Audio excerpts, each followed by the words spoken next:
2 দিন পর্যন্ত ঘুরাইছে, এই অফিস থেকে ওই অফিস, পর্যায়ক্রমে টাকা, এই খাবারের টাকা, পোশাকের টাকা। আমি তো এখানে যাইতে না। আপনি কেন টাকা নিয়েছেন? আশ্চর্য, আপনি একজন মহিলার কাছ থেকে টাকা নিয়েছেন। বলে যে 4,000 টাকা দেওয়া লাগবে, এটা হচ্ছে খাওয়া পাবো, তুমি খাইলেও দেওয়া লাগবে, না দিলে খাইলে দেওয়া আপনি লাগবে। আমার সাথে বাইরে কথা বলেন। না, এখানে কথা বলতে সমস্যা কি? আমার কথাগুলো, আপনার কথাগুলো সবাই শুনুক। আপনি এভাবে গরম দেখাচ্ছেন কেন?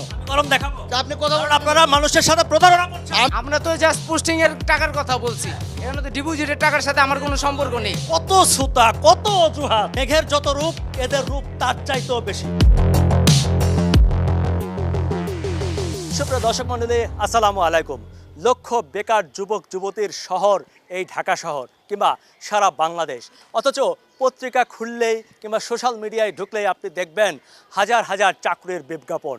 এমন একটা ভাব যেন এখানে গেলেই হয়ে যাবে আপনার চাকরি। কিন্তু ভুল করেও আপনি যদি একবার এই পথে পা বাড়ান, তাহলে আপনার জন্য অপেক্ষা করছে ভয়ঙ্কর এক প্রতারণার ফাঁদ, যেমনটি ঘটেছিল খুলনার কুমকুম এবং তার স্বামীর সাথে। চলুন কুমকুমের কাছ থেকে আরো বিস্তারিত জানি। আসলে আমি একটা চাকরি, মানে আমার হাজব্যান্ড এই কিছুদিন আগে যে গ্যাঞ্জাম হলো দেশের, তারপরে একটা চাকরির জন্য আমার হাজব্যান্ডের মানে সে বাইরে যাবে আর কি।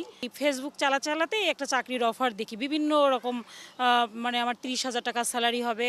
সে শুধু সাহেবের মতন চেয়ার টেবিলে বসে একটু কে কয় ঘন্টা কোন অফিসে যাবে তার সামনে করে সিগনেচার করে চলে যাবে, কে কোন অফিসে ঢুকবে, কে কোন মার্কেটে যাবে কবে, এইভাবে। তাই এটা বলার পরে আমার একটু লাগলো, মানে সুন্দর করে গুছায় বলছে 25,000 টাকা স্যালারি, আর আপনার যদি সে ওভারটাইম করে 2-1 ঘন্টা, তাহলে ওইটার স্যালারি আলাদা 60 টাকা করে, গড়ে মাসে 30,000 টাকার মতন হবে। তা বলছে কি, আপা আপনার যদি বিশ্বাস না হয়, আপনার কোনো রিলেটিভ থাকলে আপনি আমাদের অফিসের এই ঠিকানা পাঠাই দেন, দেখেন আমাদের অফিস আছে কিনা। সত্যি সত্যি ওনার কথা বিশ্বাস করে আমি পুরো ওর যা মানে দরকার একটু টুকটাক কাপড় চোপড় ব্যাগে ভরে সব নিয়ে টিয়ে আসছি। তারপরে আসার পরে আমরা যোগাযোগ করি, আমাকে রাস্তা থেকে রিসিভ করে নিয়ে যায়, ওইখানে দাঁড়ান আমার লোক যায় রিসিভ করে নিয়ে আসতেছে। প্রথমে নিল 500 টাকা, তারপরে পর্যায়ক্রমে টাকা, এই খাবারের টাকা, পোশাকের টাকা। 2 দিন পর্যন্ত ঘুরাইছে, এই অফিস থেকে ওই অফিস, বনশ্রীতে, তারপরে আপনার গুলশানে, এই বলে টলে। তারপর আমি বলছি ঠিক আছে তুমি চলে আসো। পরে ওই যার মাধ্যমে কথাবার্তা হয়েছে সেই তপন সাহেব আর কি, ওনাকে আমি বারবার হচ্ছে ফোন দিলাম, উনি ফোন ধরে না। তখন আমি বললাম ভাই আপনি যেভাবে বললেন তার তো কিছুই না, কোনো চাকরিই নেই, মানে আপা ভুল টুল হতে পারে, কেন হলো না তো বুঝলাম না, এই বলে ফোন কেটে দিছে। ফিরে আমি আবার ফোন দিছি, আবার তারপরে ফোনই রিসিভ করে না। তারপরে 3 বা 4 বার আননোন নাম্বার দিয়ে, বিভিন্ন নাম্বার দিয়ে ফোন দিতে হঠাৎ ধরছে। ধরার পর বলে কি, আমি আপনার কাছে কোনো টাকা নিইনি, আমি কোনো টাকা দিতে পারবো না, পারলে আপনি এসে বুঝে নেন, যদি পারেন আপনার ক্ষমতা থাকে নিয়ে যান। জোর করে আমার এইভাবে প্রতারণা করে টাকাগুলো নিয়ে 2 দিন ঘুরায় আমার হাজব্যান্ডে বাড়ি বের করে পাঠাই দিল বাড়িতে। তখন আমি এসে দেখি অফিসই নেই। পরে বাসায় যে আমার ওই ব্রেনে ট্রাই রয়েছে যে আমি বিভিন্ন নাম্বারে, ওনার ওই যে একটা নাম্বার আছে ফোন দিতে আছে, আমি চাকরি করব। ধরে বলছে, আমি বলছি ভাই আমি চাকরি করব। তখন বলছে কি ঠিক আছে, তাহলে আমি এই নাম্বার তো সবসময় রিসিভ করি না, আপনি আমার আরেকটা নাম্বার নিন, ওই নাম্বারে ফোন দিলে আমি ধরবো। তবে সেই নাম্বারটা নেয় এবং সেই নাম্বারে ওনার সাথে কন্ট্যাক্ট করে চাকরির কথা বলে, পরে হচ্ছে আপনার এই যে আপনার আর কি, আপনার আমি অনুষ্ঠানটা দেখেছি আর কি ইউটিউবে। এটা আমি এমন হয়েছে, আমি 1 সপ্তাহ পুরো টিভি ছেড়ে সন্ধ্যা থেকে একদম রাত 10টা পর্যন্ত আপনার প্রত্যেকটা অনুষ্ঠান দেখেছি, আমার খুব ভালো লাগছে। তখন আপনার ওই একটা নাম্বার, কীভাবে নাম্বার পাই, নাম্বার নেই, একটা ভিডিওর মধ্যে আপনার একটা নাম্বার পেয়েছি যে কোনো তথ্যের জন্য। তখন ওই নাম্বারটা নিয়ে আমি আপনার সঙ্গে যোগাযোগ করি। দর্শক মণ্ডলী, এমন প্রস্তাব পেলে কে না রাজি হবে? তাই তো সুদূর খুলনা থেকে ঢাকা এসেছিল কুমকুম দম্পতি। পরে একে একে বারবার প্রতারিত হয়েছেন এবং নিজের মধ্যে একটি জেদ স্থাপন করেছেন, যেভাবেই হোক এই টাকাটি উদ্ধার করতে হবে। পরবর্তীতে তিনি আমাদের সাথে এবং এটিএন বাংলা টিমের সাথে যোগাযোগ করে। দর্শক মণ্ডলী, আজকে এই কুমকুম আপাকে নিয়ে বেরিয়েছি। চলুন আমাদের সাথে এই প্রতারক চক্রকে আমরা হাতে নাতে ধরার চেষ্টা করি।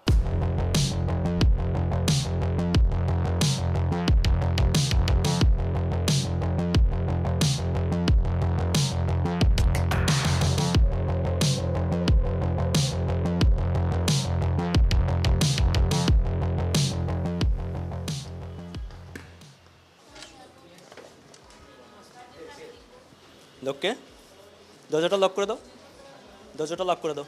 ভাই আপনার এখানে কিসের চাকরি দেন? জি, আপনার এখানে কিসের চাকরি দেন? স্যারের সাথে কথা বলেন। কে স্যার আপনাদের?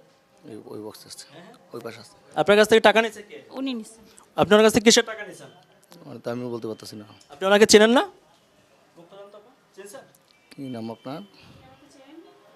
পাশের বিল্ডিংয়ে ছিলেন যে ওই যে শেখপাড়ার ওই কোনায় আমার হাজব্যান্ড এসে এক রাত রাইখে দিলেন, পরের দিন আমার হাজব্যান্ড টেরোটা বলে তাড়াই দিলেন।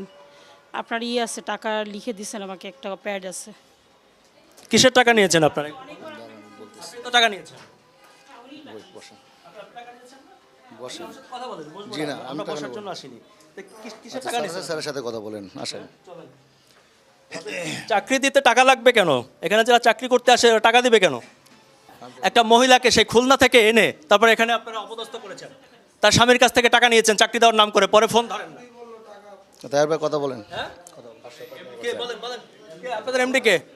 আপনি কি আপনি যাবেন না? আপনি কথা শোনেন, আচ্ছা, আপনি কথা শোনেন। আর আমার কাছে কথা বলেন, আমি তো আপনি এখানে টাকা দায়িত্বে না। নিয়েছেন? আমি তো এখানে দায়িত্ব না। আপনি কেন টাকা নিয়েছেন? আশ্চর্য, আপনি একজন মহিলার কাছ থেকে টাকা নিয়েছেন। কে বলছে? কে বলছে? আপনি কে? উনি সাক্ষী দিয়েছে, উনি সাক্ষী দিয়েছে, ওনার কাছে ডকুমেন্টস আছে। তে ও- উনি উনি বলেছে। আমি এটা দায়িত্ব নাই। কেন আপনি টাকা নিয়েছেন? আমি কেন চাকরি দিতে টাকা লাগবে কেন? আমি টাকা নিয়েও না, আমি চাকরি আপনারা মানুষের সাথে এভাবে কেন প্রতারণা করেন? কখনোই না, সব ছেলে মেয়েদেরকে এনে এনে আপনারা টাকা নিয়ে প্রতারণা করেন। কখনোই না, কখনোই না। কিসের চাকরি দিবেন? বললাম তো কখনো। ওনার হাজবেন্ডকে কিসের চাকরি দিয়েছেন? টাকা কাগজপত্র দেখান আমাকে। আপনাদের কাছ থেকে টাকা নিচ্ছে? হ্যাঁ হ্যাঁ, আপনারা কি বোকা? আপনারা জানেন না যে চাকরি নিতে কখনো টাকা লাগে না? ওনার সাথে কথা বলেন, উনি আপনারা টাকা দিচ্ছেন কেন? আমাকে বলা হয়েছে ফোন দিয়ে, মানে ওনারা ফেসবুকে এরা প্রতারক, এরা প্রতারক, আপনারা জানেন না? আশ্চর্য। আমাদের সাথে কথা বলেন, কথা বলেন। যান, যান, ওখানে, হ্যাঁ ওখানে যান, আপনি যা, বসে বসে কথা বলেন। আপনি গরম হবেন না, ঠান্ডা হয়ে কথা বলেন। আপনি এভাবে গরম দেখাচ্ছেন কেন? আমি গরম দেখাবো? আপনি কথা কারণ বলেন। আপনারা মানুষের সাথে প্রতারণা করছেন। আমি কখনো করি নাই, কখনোই না। আপনি নিজে টাকা নিয়েছেন, আপনার নাম তপন, আপনারা ফোন চেঞ্জ করে ফেলেছেন, ওই মহিলার কাছ থেকে টাকা নিয়ে আপনাদের ফোন বন্ধ করে দিয়েছেন আর ফোন ধরেননি। কেন ফোন বন্ধ করবো? বন্ধ করবো কেন? কারণ আপনার প্রতারক তাই। তো বসেন, আপনি ছটফট করতেছেন কেন? আস্তে আস্তে আমি কি কথা বলবো? আমি যেটা জানি না শুনে আমি আপনার সাথে কি কথা বলবো? স্যার আস্তে আস্তে স্যারের সাথে কথা বলবো। টাকা যে উনি নিচ্ছে আমার কাছ থেকে টাকা। স্যার, আপনার স্যার তো টাকা নেন না, টাকা তো আপনি নিছেন। আপনারা কি চাকরির জন্য এসেছেন? হ্যাঁ, আপনারা জানেন না প্রতিষ্ঠানটা প্রতারণা প্রতিষ্ঠান। আমরা তো কত টাকা চাইছে আপনার কাছ থেকে? আমার কাছে 7,000 টাকা আছে। 7,000 টাকা চাইছে। চাকরি যদি হয় তাহলে তারা আপনাকে টাকা দিবে, বেতন আপনার কাছে টাকা নিবে কেন? এটা তো আমরা সঠিক বলতে পারি না, আমরা তো প্রতারণার। এখানে যারা আসে তারা মূলত সবাই না জেনে আসে, তারা বিজ্ঞাপন দেখে আসে এবং তারা এখানে চাকরি দেওয়ার তো দূরের কথা, উল্টা তাদের কাছ থেকে টাকা নিয়ে সর্বশান্ত করে তাদেরকে ছেড়ে দেয়। আপনার স্টাফ, আপনাদের কি একই কাজ? আমার ম্যানেজার পোস্টে নিয়োগ দিছে 1 মাস আগে। 1 মাস আগে বেতন দিছে? বেতন এখনো হয়নি। বেতন দিবেও না, কারণ আপনি নিজেও জানেন না যে আপনি প্রতারিত হয়েছেন। আমার বর্তমানে আছে আচ্ছা, লোক দিতে হলে তাদের কাছ থেকে টাকা নিচ্ছেন কেন? না, আমি কিন্তু আমার অফিসের স্টাফদেরকে আদেশ ওইভাবে দেন আমাদের এমডি প্রত্যেকের কাছ থেকে টাকা নিয়েছেন। এটা কাহিনী করছে ডিজিএম সাহেব, হয়তো এটা না জানাই গোপনে একটা লোভ বুঝেন নাই, মানুষের লোভে এটা কাজটা করছে। আমি আজকে আসছি, আমি বর্তমানে পড়াশোনা করছি ঢাকা কলেজে। আমাকে বলা হয়েছিল কালকে, আমাকে মেসেজ দেওয়া হয়েছিল। মেসেজে বলা হয়েছিল যে আপনি আসবেন, আপনার কিছু লাগবে না, শুধু আবেদন ফির কথা বলা হয় নাই, বলছে আসবেন, আপনাকে আজকে অ্যাপয়েন্টমেন্ট দেওয়া হবে। পরে এখানে আসার পর মানে আর আবেদন ফিটা বলছিল আপনাকে অ্যাপয়েন্টমেন্ট দেওয়ার পর আপনি যখন পোস্টে জয়েন করবেন তারপর আপনাকে ওই আবেদন ফিটা দেওয়া লাগবে 510 টাকা বা 520 টাকা। কিন্তু আজকে এখানে আসার পর আমাকে প্রথমেই আমার কাছ থেকে আবেদন ফিটা নেওয়া হয়েছে। তারপর আমি যখন ভিতরে স্যারের রুমে যাই তখন বলে যে 4,000 টাকা দেওয়া লাগবে, এটা হচ্ছে খাওয়া বাবদ, তুমি খাইলেও দেওয়া লাগবে, না দিলে খাইলে দেওয়া লাগবে। আশ্চর্য। এখন স্যার আসে, দেশে চাকরির এতই অভাব, স্যার আছে, স্যারের সাথে আসলে লাখ সব লাখ কথা বেকার মানুষদেরকে নিয়ে আপনারা এভাবে প্রতারণা করেন, একটু বিবেকে বাধে না? বলবো। নেই, আমি কোনো এরা তো এদেশেরই মানুষ। আমি কোনো প্রতারণা করি না কারোর সাথে, আমি কোনো প্রতারণা করি না। আমি আবার এটার পক্ষে সাফাই গান আপনার লজ্জা করে না? এটা তো অন্যায়। এই অন্যায় কেন করবেন আপনি? টাকা নিছে 7,000 টাকা নিয়েছে। কিসের জন্য 7,000 টাকা দিচ্ছেন আপনি? এটা হচ্ছে জামানত স্বরূপ। জামানত স্বরূপ? এই ছেলে, এই বড় বড় কথা বললা, এদিকে আসো। ওনার কাছ থেকে জামানতের টাকা নিয়েছো, এটা কিসের জামানত? ওই যে স্যারকে বলেন, স্যারকে বলেন। তখন তো তুমি চিল্লাইলে, এখন স্যারকে কেন? আমরা তো জাস্ট পোস্টিং এর টাকার কথা বলছি, এখানে তো ডিপোজিটের টাকার সাথে আমার কোনো সম্পর্ক নেই। কত সুতা, কত অজুহাত, মানে দেশটা, ওই যে আমি বলি না যে দেশটা মগের মূল্য হয়ে গেছে। দর্শক দেখেন যে মানুষের প্রতারণার কত ধরন, মানুষের মেঘের যত রূপ, এদের রূপ তার চাইতেও বেশি। আচ্ছা, আপনারা এখানে কেন এসেছেন আজকে? আজকে জবের বিষয়ে কথা বলতে আসছিলাম। আপনার কাছে টাকা পয়সা চেয়েছে?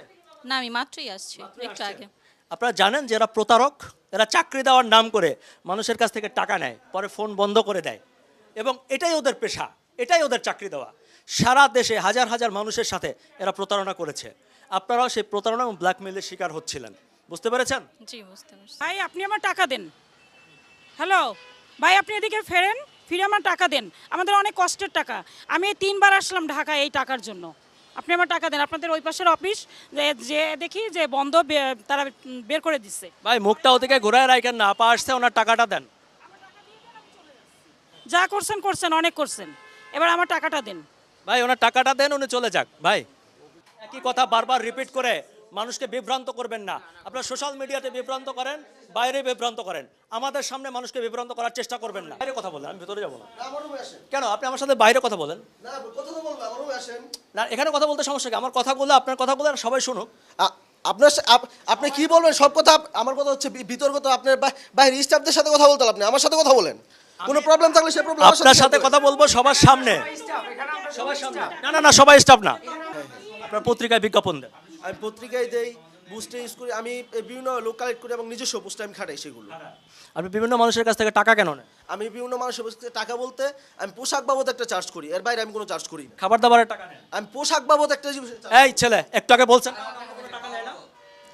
হ্যাঁ অবশ্যই, ওই যে আপনারা তো বলতেছে একটু আগে উনি বলেছে আমরা পোশাক বাবদ 1 টাকাও নেই না। বলেছেন না? এখানে কি হয়েছে, কথা কি হয়েছে নেই?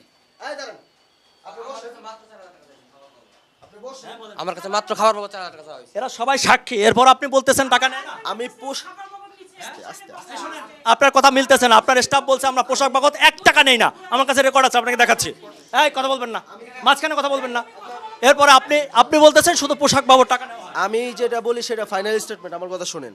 আমি পোশাক বাবদ ছোট্ট একটা চার্জ করি, সেটা আমি আপনার আরে যে আসলেই যে 700 টাকা, এরপর পোশাকের টাকা, আচ্ছা খাবারের টাকা কিসের? খাবার টাকা আমি নেই না, খাবার টাকা আমি মাসের স্যালারি থেকে কাটি। আমার এখানে আপনার কাছে খাবার টাকা নিছে? হ্যাঁ, খাবারের টাকা নিছে এবং এই যে প্রমাণও আছে যে।